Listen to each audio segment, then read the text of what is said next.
My fiancée said, "My parents are paying for the wedding, so they get final say." I replied, "Fair enough." Then I transferred all the vendor contracts to her father's name.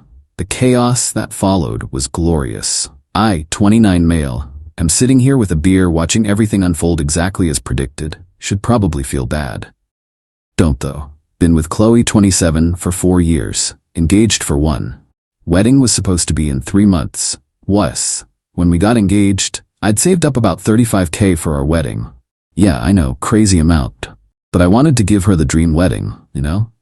Qley comes from money. Her dad Roland owns several car dealerships. Mom Lorraine doesn't work, just spends. Initially, we agreed to plan everything together with my money. Booked the venue, this gorgeous historic mansion, photographer, band, florist, the works. Everything in my name since I was paying. Qley seemed happy. Then 2 months ago, her parents decided they wanted to contribute.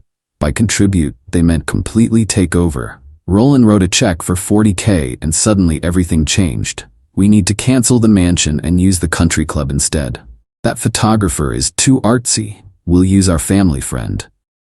The guest list needs to triple. We have business associates. I pushed back. This was our wedding. Qley pulled me aside. Babe, they're paying now. It's only fair they get input. Input is one thing. They're changing everything we planned. Well, they are paying $40K. I already paid deposits, $15K worth. They'll reimburse you. Spoiler, they didn't. Last Tuesday was the breaking point. Lorraine called while I was at work. Not Qley, her mother. "Tristan, we need to discuss the rehearsal dinner. I've booked the yacht club. We already have Fratelli's booked." "That little Italian place?" "No, canceled it this morning. The yacht club has better optics for Roland's clients." "You canceled my reservation?" "Well, we're paying now, so really it's our reservation." Qley gave me the confirmation number. I hung up. Called Qley. "Your mom canceled our rehearsal dinner. She found a better place." "With whose money did I put down that deposit?" "Tristan, stop being difficult. My parents are spending $40K. It's their money, their wedding now." "Their wedding?" "You know what I mean. They're paying so they get final say." Those words. Final say. "Okay," I said. "Fair enough." "Really? Oh good, I knew you'd understand." Here's what Qley didn't know. All vendor contracts were still in my name. Every single one. The venue, catering, flowers, band, photographer, everything had me as the primary contact and financial responsible party. Her parents had just been writing checks to reimburse vendors for my deposits and paying remaining balances. That evening, I made some calls. First, my buddy, who's an event coordinator, explained the situation. He laughed for 5 straight minutes. "You're really gonna do this? They want final say? They can have it. All of it." Wednesday morning, I contacted every vendor, explained I needed to transfer the contracts to Roland Whitmore. Since the wedding was 3 months out and no final payments were due yet, most were happy to accommodate, just needed Roland's signature and credit card for security. The venue coordinator was especially helpful. "Oh, we've dealt with the Whitmores before. This should be interesting." Thursday, I compiled everything into a neat folder. Contracts requiring signature, deposit responsibilities, payment schedules, vendor contact sheets. The works. Drove to Qley's parents' house that evening. Roland answered the door in his usual pompous way. "Tristan, wasn't expecting you." "Hey Roland, since you and Lorraine are paying for the wedding and get final say, I figured you should handle the contracts too." Handed him the folder. His face went from smug to confused. "What's this?" "Transfer paperwork. All the vendor contracts. They need your signature and credit card by Monday or they'll cancel everything. The wedding's in your name now. Congrats." Lorraine appeared. "What's happening?" "Tristan's giving us the wedding contracts," Roland said slowly, flipping through papers. "Well, of course, we're paying for it." She grabbed the folder. Then her face changed. "Wait, these say we're responsible for all deposits and damages?" "Yep, your wedding, your responsibility. Fair enough, right? But you already paid deposits, which you never reimbursed. Consider them my wedding gift. You've got about $70K in outstanding balances due in the next 6 weeks. Payment schedules are all there." Roland's face was purple. 70,000? "Well, yeah, you tripled the guest list, remember? Catering alone went from 8K to 23K. Band had to add musicians for a bigger venue. Photographer needs a second shooter. It adds up. This is insane. No, this is what you wanted. Your money, your final say, your contracts. Qley made it very clear. Speaking of Qley, she called while I was driving home, screaming, "What did you do? Gave your parents what they wanted, full control. You can't just dump this on them." Why not? It's their wedding, right? Their money, their final say? Come back right now and fix this. Can't. I'm no longer on any contracts. Legally not my problem. Tristan. Fair enough, right? Click. Update 1. Well, the fallout has been spectacular. Friday morning, Roland tried calling the venue to say there was a misunderstanding and the contract should stay in my name. The venue coordinator, bless her, said that wasn't possible without my consent and signature, which I'm not giving. Then Lorraine called the caterer to complain about the pricing. Caterer explained the increase was due to their requested changes. Premium menu, triple guest count, special dietary accommodations for 50+ people. Apparently, Lorraine promised all her country club friends personalized meals. Saturday, Qley showed up at my apartment. First time she'd been here in weeks. She'd basically been living at her parents' mater since they started wedding planning. Tristan, please. You've made your point. What point? I agreed with you. They're paying, they get final say. You know what you did. I transferred responsibility to the people in charge. That's all. The florist wants $15K. For flowers. Your mom upgraded to orchids and wanted tablescapes for 300 people. That's actually a good price. Take the contracts back. No, your parents wanted control, they got it. They're saying they won't pay. Then I guess there's no wedding. She started crying. Not sad crying, angry crying. You're ruining everything. I'm not on any contracts anymore. I'm literally doing nothing. Exactly. You're supposed to be helping. Like I was before your parents steamrolled everything we planned. That's different. How? She couldn't answer. Just stormed out. Sunday was quiet. Too quiet. Monday morning, Roland called from his lawyer's office. On speaker. Tristan, I've got my attorney here. What you've done could be considered fraud. The lawyer spoke up. Mr. Whitmore asked me to review the situation. From what I understand, you transferred legally binding contracts to him with his knowledge of the financial obligations? Yep. Full transparency. Even gave him an itemized breakdown. And he accepted these contracts? He took the folder and said he wanted control. Silence. Then the lawyer, Roland, this isn't fraud, you accepted the contracts. But I didn't know. The payment schedules were included, correct? The lawyer asked me. Page 3 through 7 of the packet I gave him. More silence. Roland hung up. But here's where it gets amazing.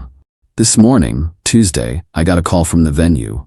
The Whitmore's credit card was declined for the next deposit payment. It was only $5K, but apparently, Roland's been moving money around to cover wedding expenses and maxed out that card. The venue coordinator was professionally concerned. Mr. Blake, as the original contract holder, I wanted to inform you that if payment isn't received by Friday, the date will be released. Not my contract anymore, but thanks for the heads up. Of course. By the way, we have 3 other couples interested in that date if it becomes available. I thanked her and hung up, then texted Qley, venue needs payment by Friday FYI.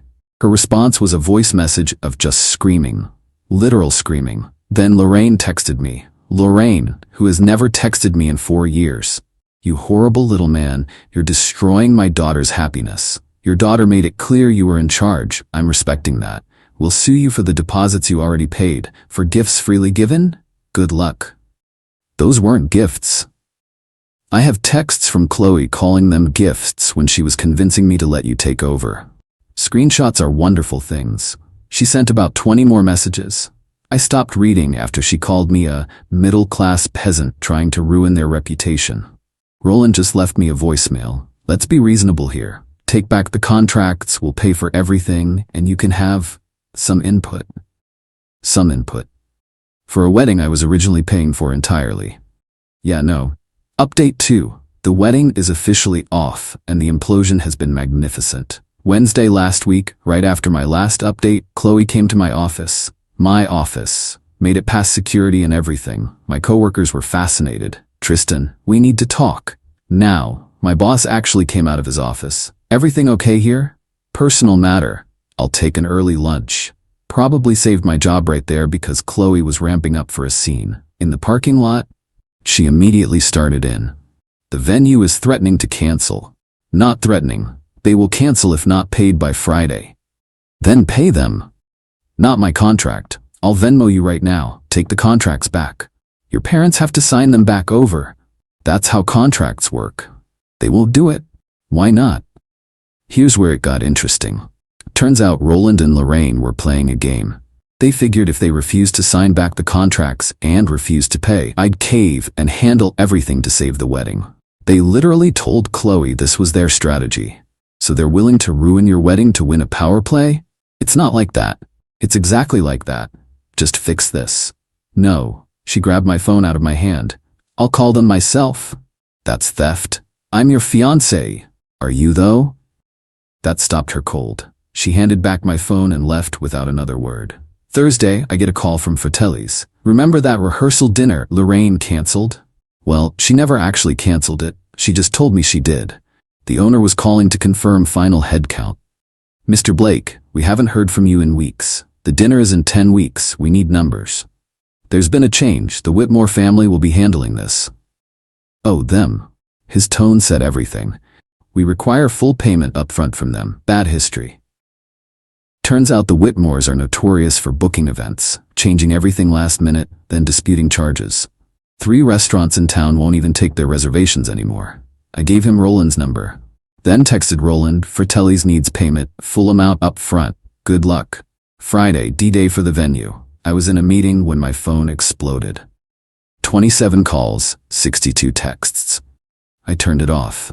After work, I turned it back on to find venue canceled, band canceled, deposit was due same day, photographer canceled, 30-day payment clause kicked in, caterer threatening cancellation. And one voicemail from Qley. It's over, the wedding is off, are you happy now? Actually? Yeah, kind of was. Saturday morning, Roland showed up at my apartment at 7 a.m. You destroyed my little girl's wedding. You destroyed it when you turned it into a power play. We were trying to give her the best. No. You were trying to show off for your country club friends. The wedding Qley and I planned was perfect for us. You made it about you. You vindictive little. Roland, you have 5 seconds to leave before I call the police. He left, but shouted, you'll regret this. Doubt it. Sunday, Qley's friend Jade called. We'd always gotten along well. Tristan, this is Jade. I'm not calling to yell. Refreshing. What really happened? Qley's story makes no sense. I explained everything. The takeover, the final say comment, the contract transfer, long silence. Then, holy crap, they really thought you'd just roll over? Apparently. You know Lorraine is telling everyone you're abusive and controlling? Of course she is. Want me to set the record straight? Nah, people will believe what they want. For what it's worth, I think you dodged a bullet. I love Qley, but she's become her mother lately. That hit hard, but accurate. Monday, yesterday, I got a certified letter from a law firm. The Whitmores were demanding I pay all wedding cancellation fees, return the engagement ring, and pay for emotional damages. I forwarded it to my lawyer friend. He laughed so hard he had to call me back later. They have nothing. You transferred contracts with their consent. The ring was a gift. Emotional damages? Please. Countersue for the deposits they never reimbursed. Not worth it. I just want this done. There. I'll respond that they can pound sand, but more professionally. This morning, Qley texted, can we talk? Without lawyers or parents? Me sure. We met for coffee. She looked exhausted. I screwed up. Yeah, I let them take over everything. The wedding became theirs, not ours. Yep. You really weren't going to help? You told me they had final say. I respected that. You were teaching me a lesson. I was protecting myself from financial ruin. Your parents' demands would have cost me $100K when they were done. They said they'd pay. Like they paid the deposits, like they paid the venue. They wanted control without responsibility. She stared at her coffee. The country club told them they need a $50K deposit for a wedding there. Non-refundable. They freaked. Karma. I loved you. I loved you too, past tense. Because of this? Because you chose them over us. Every time. For months. She nodded, didn't argue. I'm keeping the ring. Fair enough, I'm keeping the deposits. That's like $15K. Cost of a lesson learned. We parted ways. Probably for good. Final update. Lot has happened. This will be my last update because I'm ready to move on. First, The Whitmore family meltdown continued. Roland's lawyer sent my lawyer a formal response to our pound sand letter offering to settle for just the engagement ring. My lawyer responded with an itemized list of unreimbursed deposits totaling $15,000 and suggested they'd be better off dropping everything. They did. But the real drama came from an unexpected source. Remember how I mentioned the venue coordinator was especially helpful? Well, Rebecca, the coordinator, called me a week after everything exploded. Tristan, I know this is awkward, but I wanted you to know we had 3 couples on a wait list for your date. One of them is getting married this weekend thanks to your cancellation. They're lovely people who couldn't afford a Saturday originally. Your deposits made their dream possible. That felt good. But then, also, and this is unprofessional, but the Whitmores blacklisted themselves from every major venue in town. Word spreads in this industry. Apparently, Lorraine had gone nuclear on every vendor, threatening lawsuits, leaving nasty reviews, the works. She accused the photographer of conspiring with me, claimed the caterer was price gouging, and told the band they were unprofessional hacks. The wedding vendor community in our city is surprisingly tight-knit. They have a Facebook group. Screenshots of Lorraine's unhinged emails were shared. Roland's credit card disputes were documented. 3 vendors discovered the Whitmores owed them money from previous events. Qley called me crying about it. No one will work with us. Mom's been banned from 2 vendor groups. Not my problem anymore. Did you do this? Your mom did this. I've been radio silent for 2 weeks. The country club withdrew their availability. Again, not my, because Dad disputed their deposit charge. I actually laughed. He disputed a non-refundable deposit. He said it was excessive. He owns car dealerships. He knows how deposits work. This is all your fault. Qley, your family did this to themselves. I just stopped enabling them. We're having to look at venues 2 hours away. Good luck with that. She hung up on me. Plot twist. Last Monday, I get a LinkedIn message from Rebecca. Hey, weird question. Are you single now? Because my friend saw your whole story on TikTok and thinks you're her hero. Yeah. Someone, Jade probably, posted the story on TikTok. It went sort of viral. 800K views last I checked. The comments were brutal toward the Whitmores. I'm not interested in dating yet, but I thanked Rebecca for the ego boost. Wednesday, Jade called again. Heads up, Qley's engaged again. What? It's been 3 weeks. To her ex from college, Rebound City. Her parents are thrilled because his family owns a hotel chain. They're planning a destination wedding in Hawaii. Those poor vendors. Nah, his family is handling everything. Qley gets 0 say. Her parents get 0 say. It's karma perfection. Good for her, I guess. She's miserable, but she's going along with it because she's desperate to get married. That's sad, actually. The Qley I fell in love with 4 years ago would never have agreed to that. But that Qley disappeared the moment her parents' money entered the picture. Yesterday, I got one final text from Roland. Despite everything, I hope you learned something from this. I responded, I did. I learned to recognize red flags, set boundaries, and never let someone with final say put my name on the line. Thanks for the education. He didn't reply. For everyone asking if I regret nuking the wedding? No. The relief I feel is worth every penny of those lost deposits. I could have been married to someone who would always choose her parents over us, who would let them steamroll any decision we made as a couple, who valued their money over our partnership. The $15K I lost? Consider it tuition for a masterclass in dodging bullets. I'm doing good. Actually great. My coworkers think I'm a legend. My boss gave me a raise? Unrelated, but I'll take it. I'm going to Europe next month with the money I saved for the honeymoon. Solo trip. Going to eat pasta in Italy and not think about wedding venues at all. To anyone dealing with similar boundary-stomping in-laws, you can't control them, but you can control what you accept. The moment Qley said they get final say, she told me exactly where I ranked. When someone shows you who they are, believe them. Thanks for following this disaster. It's been therapeutic writing it out. Time to close this chapter and move on. Oh, and Lorraine? If you're reading this, Jade says you've been hate scrolling TikTok. Your daughter's wedding went viral for all the wrong reasons. Your country club friends definitely saw it. But sure, I'm the one who ruined your reputation. Fair enough? Fair enough. Edit. Since everyone's asking, yes, the deposits were really $15K. Venue, $5K. Photographer, $3K. Band, $3K. Flowers, $2K. Caterer, $2K. When you're planning a $35K wedding, that's pretty standard. And yes, I really did just hand it all over. Worth every penny to watch the Whitmores discover that final say comes with final responsibility.